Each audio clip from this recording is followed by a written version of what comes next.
Now, with Venezuela announcing a few weeks ago that they'd be withdrawing themselves from the OAS, just what can be achieved at this latest meeting?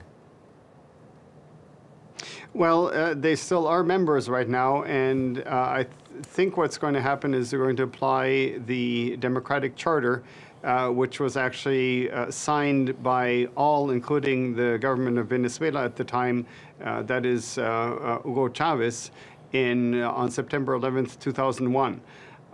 And so presumably that's what they're probably discussing right now. And what will that charter achieve? I mean, the point of this meeting, of course, as the US have said, and many others, is to try and bring about a solution to what's happening in Venezuela at the moment. As we talk, we're looking at pictures of people on the streets again for the 60th day in a row.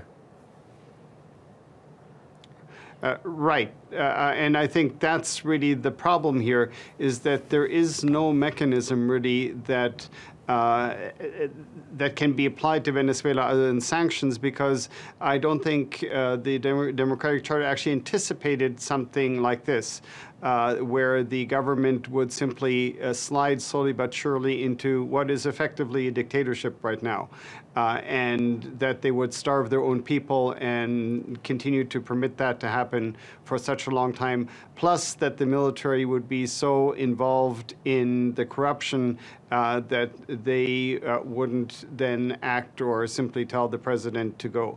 So this is a real problem, that internally it's very difficult for anything to happen, because whatever oil money that comes in can still go to the government, and that makes them relatively independent, and they can basically live independently of the people that presumably well, that certainly elected them, but presumably that they're governing. So that's really the problem, because outside pressure is very difficult to apply in a situation like that.